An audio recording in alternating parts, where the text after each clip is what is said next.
one of the main things people ask me all the time, get it at least once a day. How did you get all of these guitars? So today, I'm gonna talk about how I got all these guitars.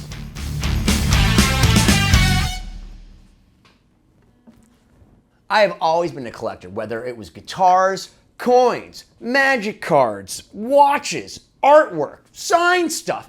I love collecting. I'm a completist. I am, oh wait a minute, neurotic. As soon as I get into something, I want to know all about it. I want to figure it out, and I want to collect them all in every color. That's just my mental disposition as a human being. I like what I like, and I show it through my love of the history of those things and, well, collecting it. Some people may say hoarding it. If this is hoarding, I will live in this squalor forever. It's okay, you can leave me. Part of the way I justify to myself this level of gluttony is that I share it with you guys and with my friends that come over and the people that record in my studio and my bandmates. I try to be selfless with letting people play with my toys. So before 10 years ago, I maybe had 15 or 20 guitars.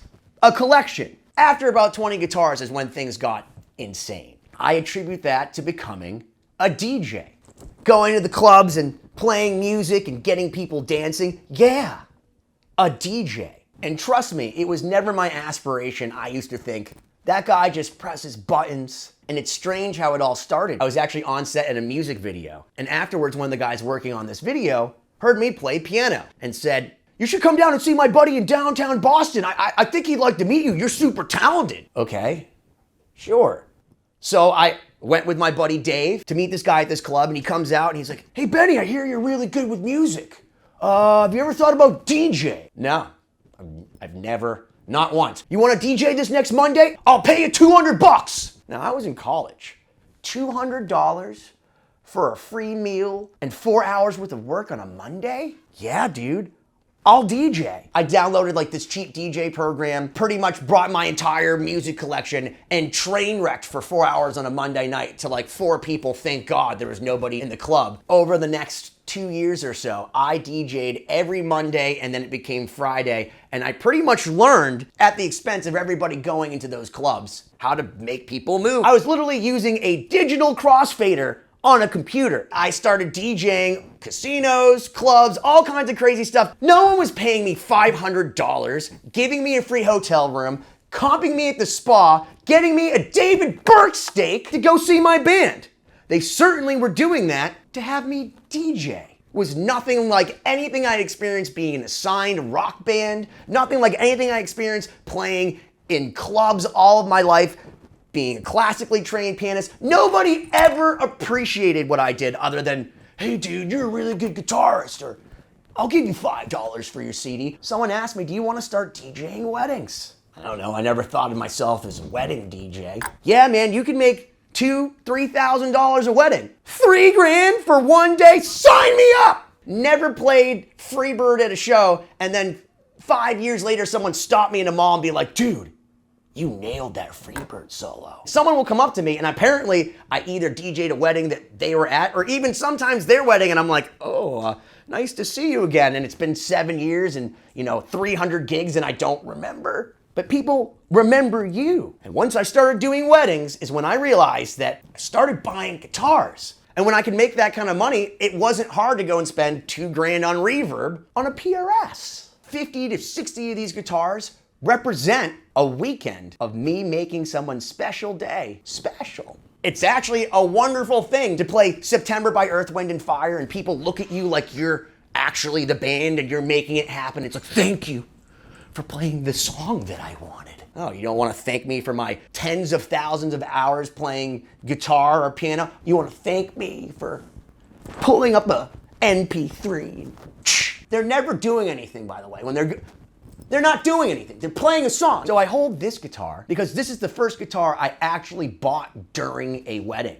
One of the things I learned as a wedding DJ is you get there early, you set up, and you hurry up to wait. So while I was playing pre-ceremony music, the sweet nothings as Grandma and Auntie Sybil walk in, I was in a deep debate on reverb over this 1964 Gibson Hummingbird, which was listed as non-functional, and the guy wanted, I think, $1,200, $1,300 for it? That's gotta be a deal. Going back and forth with bids, $649 for a 64 Hummingbird. Now I can imagine someone paying a bunch of money to the Murphy Labs to make their guitar look like this. How cool is this thing? It looks like it's been through a war. I call it proof of life, with these beautiful parallelogram mother of pearl inlays.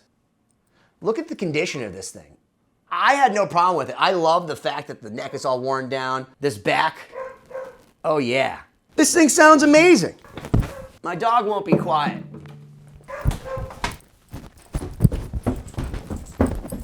Had to give my dog some peanut butter so he'd stop barking. So $649 and about $500 of work, and I have truly one of my favorite guitars. But this was actually the first guitar I bought when I started DJing weddings. That's when I actually discovered reverb. Reverb was not nearly what it is now. There was no such thing as bumping or advertising. It was just essentially the Wild West. There were some insane deals to be had. I had friends that were spending so much money on alcohol, going on vacations, on dates, trying to impress chicks. I literally chose to pay my bills and essentially starve one guitar at a time. Each weekend was an opportunity for me to make a killing on something that I love. When I went on to Reverb and I saw this guitar and bought it for $1,350, 9 years ago, just a few days later, from the same gig money, I bought a single cut PRS, $1,400, and sold it that week for $2,200 with one weekend's VIG as a DJ. I bought a single cut PRS and I bought this beautiful Seafoam Swamp Ash 513 from Paul Reed Smith. And after selling that other guitar, I'm into this for $550. It's not an investment if you're not willing to sell, but I'm always willing to sell if someone offers me the right price. And I'm certainly willing to buy, knowing I will sell it to pay for something else. There was a market at this moment in time where the Paul Reed Smith prices were soft, to the point where I said to myself, if I find another one just like that, I would buy it again. Well, the next week I found this guy for $1,150. Look at this thing, $1,150? Are you kidding me? With these beautiful birds with the ivory outline and the abalone centers. Just a beautiful guitar. These open back tuners with the bone buttons are everything for me. I love the solid color PRS. Me investing in guitars one at a time, buying them at prices I know are way below market value, I still get to enjoy them. I can sell them as I choose. I'm putting this into my collection like my 401k plan. I'm not gonna take this out unless somebody actually offers me a crazy amount. You wanna give me $3,500 for this guitar? I'll take my $2,000+ in winnings and my 9 years of enjoying this and call it a day. And then it becomes an investment, not just me hoarding something. The more I found out about guitars, the more my list of, oh, I want that, has gotten bigger. I have 300 PRSs on my list. I have 1,000 Gibsons I can think of that I would want. More than looking for something specific, I'm looking for what is the best thing. This is a 1936 HG00. That stands for Hawaiian guitar. These were converted from slide guitars into what they call a Spanish style conversion. So a lot of these were destroyed, ruined. There's only 600 of them. I bought this for $1,200 with the original case. I wasn't looking to buy an acoustic guitar. I already had a bunch of Gibsons, but I was going through the internet and I started putting a low bid on a few different guitars that were already low. And the guy came back and said, sure. Really? Yeah, man. Sounds like you have an awesome collection. Take her. I didn't wake up in the morning going, I want a 1936 HG00, but knowing that I saw others selling for $4,500, $5,500, that maybe I should buy it. This 1969 ES150, $1,400 with the original case. The ES150 in this case, because there's more than one ES150, is essentially a full hollow body version of the ES335. So no center block. You have these beautiful patent number pickups, which sound absolutely amazing. Master volume on the horn over here, which is pretty much useless. Tuners were changed to these Grovers, period correct. So not that mad about it, although, you know, you got the holes in the headstock. For $1,400, this is probably a $4,000-ish guitar. Anytime I've had a rough month, I can go down and choose the guitar I'm not feeling and I'm good. I can pay my bills. As financial advisors will tell you, this is called converting your assets to liquid. I've been able to accumulate this incredible collection and get guitars that I can then trade up for things that are more valuable. A lot of the time people will forgo $200 or $300, $400, $500 in value to get something that they want. I'm happy to oblige people. And if you go back and watch on this channel, in particular the video where I unboxed this beautiful Les Paul Elegant, I traded up for about a year and a half and I ended up getting a $4,500 to $5,500 guitar, essentially for free on paper. So I have to thank all the brides and grooms who've hired me to help make their day special and perfect so that I can make my collection special and perfect. My buddy Paul Geary, who you've seen on this show a few times, he was the original drummer of one of my favorite bands, Extreme, from Boston, Massachusetts. One of my very good friends, and he asked me, Benny, can you DJ my wedding? Of course, Paul. But I knew that probably means my boy Nuno Bettencourt's gonna be there. Maybe some of the guys from Aerosmith, the who's who of music royalty. Yeah, Paul, I'll do it. Paul and I are both friends with a guy named Ernie Boch Jr., who's a car mogul out here in New England and a great dude, has a wonderful charity called Music Drives Us. He also has a badass mansion. And that's where Paul decided he wanted to do this thing. I knew ahead of time that my friends Gary Sharon and Nuno Bettencourt were gonna do a little set. Paul had me bring an acoustic for Nuno, in particular, this J150. And as I'm DJing the beginning of the dance party, I start hearing that there's gonna be a jam session. What? Tom Hamilton and Brad Whitford from Aerosmith are over there. You got Nuno Bettencourt and Gary Sharon, my friend Barry Goudreau, the amazing guitarist from Boston. So as I'm DJing, Paul comes up to me, hey Benny, can you help set up so that if these guys want to play, we can make it happen? I'm literally spinning up here, playing a song, running to my buddy Ernie's house, getting my friends. My buddy Matt LaPierre is there. You've seen him on this show. You'll see him in this video. And my friend Alicia. I'm sending them into Ernie's house. We're finding amps. We're taking my buddy Alex's drum kit piece by piece out as I'm DJing. Grabbing this kick drum, putting it on the stage, making sure that the guitar's plugged in. We get Nuno.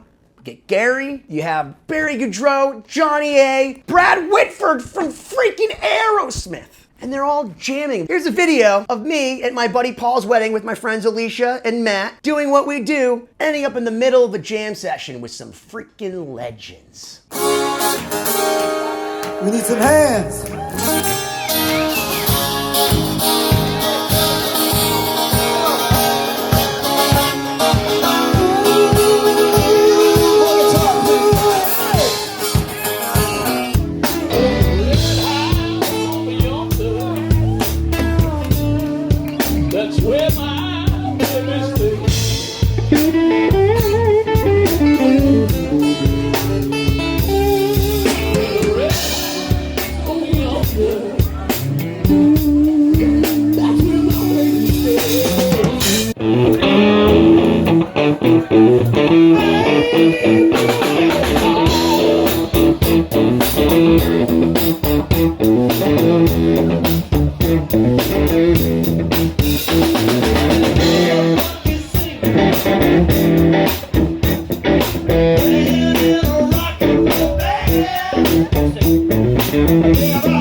Now, how insane was that? I love Nuno Bettencourt. You know I love Nuno. He is the freaking GOAT. Everything's going great. You can see we're singing together in that video. He pushed the microphone in my face. I ended up singing 2 songs with Gary Sharon. It was awesome. But then apparently I smacked him in the face with the microphone. Benny! He's so mad. He's so mad. He was mad at me. Pushes me away.